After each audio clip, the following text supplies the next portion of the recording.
कथा वक्ता मुरारी बापू द्वारा भगवान श्री कृष्ण और उनके वंशजों के बारे में गलत बयान देने पर काशनी गुरु शरणानंद जी महाराज ने अपना बयान सोशल मीडिया पर जारी किया है।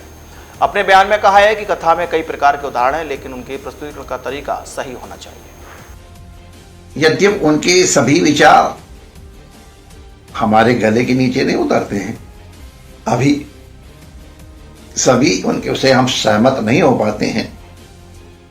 यह हमारी कमी होगी, जब समय होगा शायद हो भी जाऊं, लेकिन तो भी कथा का प्रभाव हमको झुमाता रहता है, इसमें कोई संदेह नहीं। कथा काल में तो कली का प्रवेश संभव ही नहीं। कथा के प्रभाव से बहुत काल तक कली का प्रवेश समीप नहीं आता है, तो कली का प्रवेश नहीं हो पाता, वो हमारे समीप नहीं आ पाता है। मेरे विचार से और भी श्रोताओं का ये अनुभव होगा।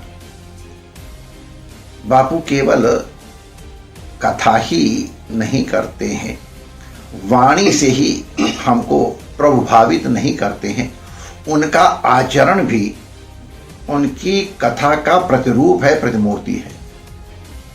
उनका सादगी भरा निष्कलंक जीवन, वो जब गाते हैं तेरी आंखों में करुणा भरी है, तो मुझे लगता है वो अपने लिए ही कह रहे हैं। अद्भुत है। प्रेम उनका स्वभाव है। कथा को जिस ऊंचाई तक वो ले गए हैं वो अद्भुत है।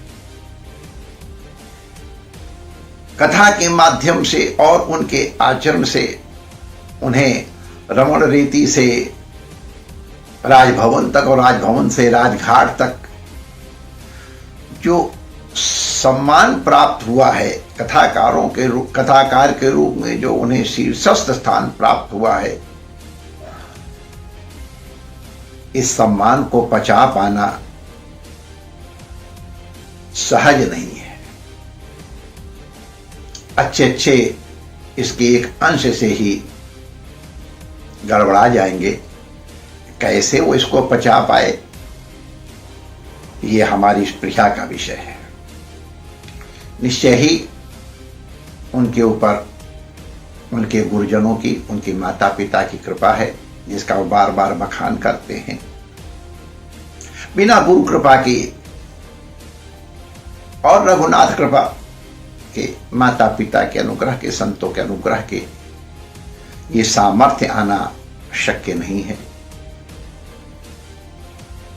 बापू की कथा, बापू का आचरण, जिस प्रकार वो कथाकारों का सम्मान करते हैं, संतों की वंदना करते हैं, हृदय से प्रणाम करते हैं, कलाकारों का, विद्वानों का, कवियों का, समाज सेवकों का जिस प्रकार वो सम्मान करते हैं और प्रेरणा प्रदान करते हैं, वो स्तुत्य है। उनकी ये कथा मंदाकिनी सुदीर्घ काल तक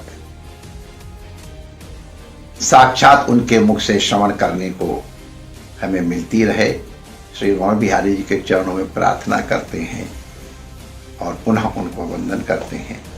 जय श्री कृष्ण।